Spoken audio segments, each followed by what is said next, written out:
ఆది కాండము బైబిల్లో నుండి 23, 24 కలిసి ఉంటుంది. 3లో అంటాడు, 26:3లో ఈ దేశమందు పరవాసి ఉండుము, నేను నీకు తోడై ఉండి నిన్ను ఆశీర్వదిస్తాను. ఇప్పుడు ఇక్కడ అంటున్నాడు బైబిల్లో ప్రియులారా, 24లో అంటున్నాడు కదా, అక్కడ నుండి అతడు బెర్షెబాకు వెళ్ళెను. ఆ రాత్రి యెహోవా అతనికి ప్రత్యక్షమై, నీ తండ్రి అయిన అబ్రహాము దేవుడను నేను నీకు తోడై ఉన్నాను గనుక భయపడకు. యెహోవా మీ మధ్య ఉన్నాడు, ఆయన ఆత్మ మన మధ్య ఉన్నది. స్తోత్ర స్తోత్ర, గట్టిగా స్తోత్రాలు చెల్లిదా, గట్టిగా దేవుని నామాన్ని మహింపరుద్దామండి. దేవుని వాక్యంలో, బైబిల్ గ్రంథంలో, భయపడవద్దు, దేవుడు మీకు తోడుగా ఉన్నాడు. ఇస్సాకుతో ఈ వాగ్దానం, ఆయన తోడుగా ఉంటే 13లో చూడండి, 26:13లో అతడు మిక్కిలి గొప్పవాడగు వరకు క్రమక్రమముగా అభివృద్ధి పొందుచూ వచ్చాను. ఏమయ్యాడు? దేవుడు తోడుగా ఉంటే మనం అభివృద్ధి పొందుతాం. స్తోత్ర. మనం ఖచ్చితంగా ఏమవుతామండి? అభివృద్ధి పొందుతాం. అభివృద్ధి పొందుతాం. నువ్వు చిన్న వాహనం, చిన్న వ్యాపారము, చిన్న పని, చిన్న పెట్టుబడి, దేవుడు అభివృద్ధి పరుస్తాడు.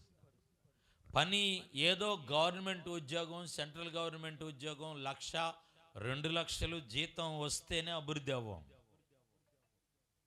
దేవుడు తోడుగా ఉంటే ఉన్న పని ఉంది చూసారా, ఏబు చేతి పనిని దేవుడు దీవించెను.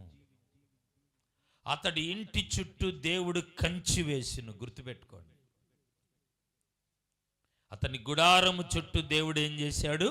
కంచి వేశాడు. అతన్ని దేవుడు దీవించాడు. క్రమక్రమముగా పని ఇచ్చిన దేవుని వైపు చూడాలి. పనిని దేవుడు క్రమక్రమముగా దీవిస్తాడు. పనిని దేవుడు ఎలాగ దీవిస్తాడు? క్రమక్రమముగా దీవిస్తాడు. దేవుడు ఆశీర్వదిస్తాడు, దీవిస్తాడు. ఇక్కడ తోడుగా ఉన్నాడంట. మనం భయపడకుండా ఉంటే, రెండవది ఆయన తోడుగా ఉంటాడు. క్రమక్రమముగా మనం ఏమవుతామంటే మనం అభివృద్ధి చెందుతాం. ఇస్సాకు సమాధానంగా ఉన్నాడు. తిన్నా తినకపోయినా సమాధానంగా ఉండాలి అంటారు కదా. తిన్నా తినకపోయినా నెమ్మదిగా ఉండాలి అంటారు కదా. దేవుని వాక్యములో మనం చూస్తున్నాం, బైబిల్ గ్రంథంలో వాక్యంలో ప్రియులారా, దేవుడు చెప్తున్న మాట ఏమిటంటే, ఆయన మనలకు తోడుగా ఉంటే సమాధానంగా ఉంచుతాడు.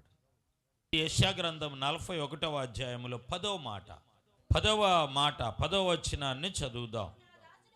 నీవు నా దాసుడవనియు, నేను నిన్ను ఉపేక్షింపక ఏర్పరచుకొంటిననియు నేను నీతో చెప్పి ఉన్నాను, నీకు తోడై ఉన్నాను, భయపడకము, నేను నీ దేవుడినై ఉన్నాను, దిగులు పడకము, నిన్ను బలపరుస్తాను. మనం భయపడకుండా ఉంటే బలపరుస్తాడు, సహాయం చేస్తాడంట. బలపరుస్తాడు, సహాయం చేస్తాడు. మనం బలపరచబడతాం. స్తోత్ర చెప్పండి. మనం ఏమవుతామండి? బలపరచబడతాం. మనం బలపరచబడటానికి డాక్టర్ దగ్గరికి వెళ్తే సెలైన్ పెడతాడు, టానిక్ రాస్తాడు, ఈ ఆహార పదార్థాలు తినండి అంటాడు. ఈ ఆహార పదార్థాలు తినండి. ఒక పుస్తకంలో నేను చిన్నప్పుడు చదువుకునేటప్పుడు ఒక మనిషి పడిపోయి ఉంటాడు. ఒక మనిషి పడిపోయి ఉంటాడు. అందరూ అటు ఇటు తిరుగుతూ ఉంటారు. ఇంకొక మనిషి అతని మీద ప్రేమ కలిగి జాలిగా ఏం చేశాడంటే, మన సురేష్ గారు లాంటి వాళ్ళు వెంటనే ఆయన తీసుకొని ఆటోలో వేసుకొని ఆ పక్కన ఉన్న హాస్పిటల్కి తీసుకెళ్ళాడు. అక్కడికి వెళ్ళంగానే ఆయన్ని చూసి అంత చేయి పట్టుకొని, ఏమండి ఇది చెకప్స్ పెట్టి అవన్నీ చేసి ఏం చేశాడంటే మందులు రాశాడంట. ఏముంది మందులు? ఉదయం 2 ఇడ్లీ, 1 దోశ, మధ్యాహ్నం భోజనం దొండకాయ కూర, సాయంత్రం ఏమండి పలానా పప్పుచారు, పెరుగు అన్నం పెట్టా అన్నాడు. ఏందండి ఈ రాశారు అన్నాడంట. ఆయన తిండి తిప్పలు లేకుండా పడిపోయాడు, అది విషయం అని అన్నారంట.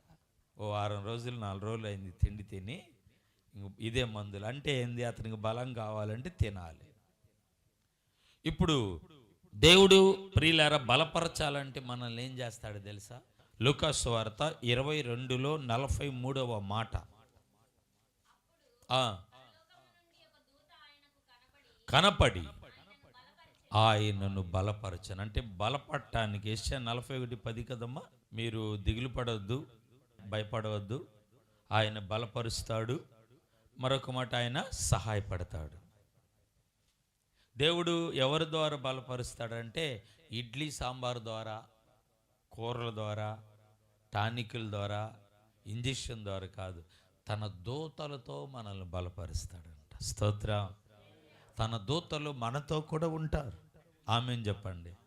చెప్పండి దూతలు, చెప్పండి మనతో కూడా ఉంటారు తన దూతలు. అందుకే ఫిలిప్పీ 4:13లో కూడా అంటాడు కదా, నన్ను బలపరచు వాని యందే సమస్తమును నేను చేయగలుగుతాను. మనం భయపడకుండా ఉంటే దేవుడు బలపరుస్తాడు. ఉదయకాలం నీ కృపను మాకు తోడుగా ఉంచిన గొప్ప విధానాన్ని బట్టి మీకు వందనాలు, మీకు స్తోత్రాలు చెల్లిస్తున్నాను తండ్రి. స్తోత్రాలయ్యా.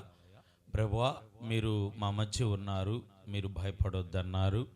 మేము భయపడకుండా ఉంటే మీరు చేసే కార్యాలు ఈరోజు చక్కగా మాతో మాట్లాడారు తండ్రి. మీరు మాట్లాడి వాగ్దానం చేసి నడిపించినందుకు స్తోత్రాలు. బలపరిచిన విధానాన్ని బట్టి మీకు వందనాలు. కూడిన సంఘాన్ని దీవి, ఉదయకాల దీవిన, ఉదయకాల ఆశీర్వాదాలతో నింపు. యేసు నామమున ప్రార్థించి అడిగి పొంది ఉన్నాము తండ్రి. ఆమేన్.